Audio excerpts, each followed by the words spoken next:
Hey guys, welcome back. Once again, my name's Tucker. You're here with Cooking with Lil Tuck. It's gonna be a good time. Today we're gonna make one of my favorite recipes. It's homemade pizza. It's really simple to do. It takes probably about, I'd say, hour and a half, 2 hours, to actually from start to finish. It's very easy.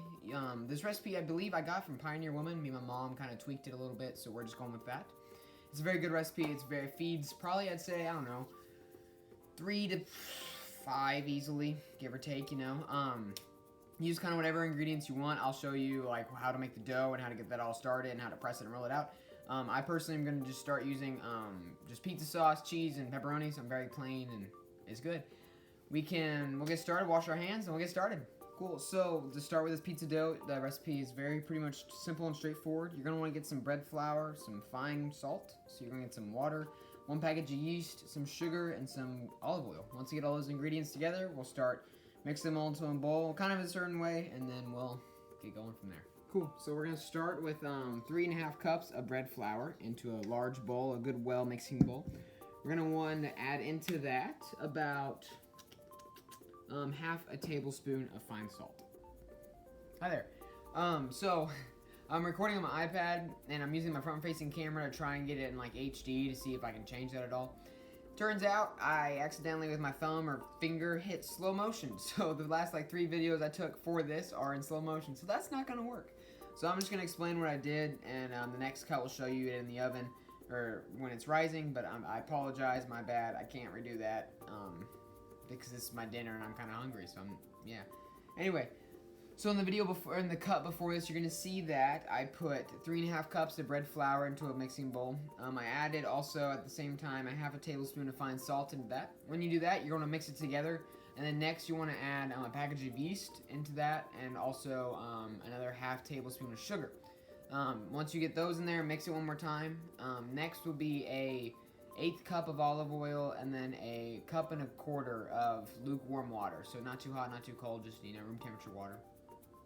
Once you put all those in together, you're gonna want to mix it up. However you want to do that, you can. I personally use a KitchenAid mixer, and I use a bread hook that kind of helps knead it a little bit more.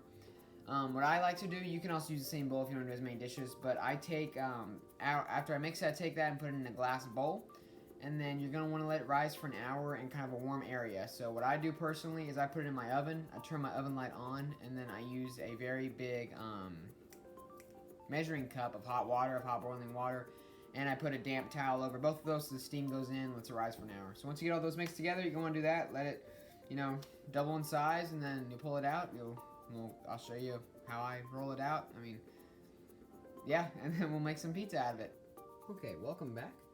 My dough has risen for an hour, so now what I have done is I've set my oven to 450, and I put my pizza stone in on the lowest rack, and so while it's preheating, that stone's getting really hot. If you have a normal pan, that's also fine. You don't have to do any of that. So I took my bread out of my bowl, and I put it onto this rolling thing I have. Yeah, sure. Anyway, I rolled it out. I bought one of these on Amazon. I always saw them use it at Hideaway. I don't really know what it does, but I got one, so that's what all those holes are.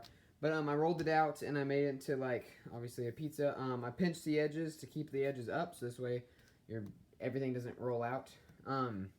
This one right here, I usually cut another piece off, and I make, I have a deep dish pizza pan also that I'm going to use, so I'm going to roll that one out next, and I'll put that into the pan. I'm going to go ahead and put this on. I have put all my toppings on, get it on a little pan so I can easily slide it onto my stone whenever the oven's ready.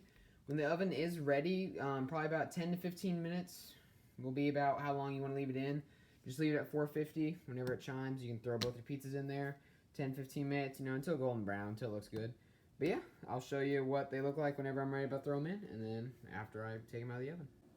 Okay, I got my pizza now in my sliding tray, and I put some, I use personally ragu pizza sauce. That's just one of my favorites. I've tried to make it before, like pizza sauce. I'm just not that good at making pizza sauce, so I just don't do that often.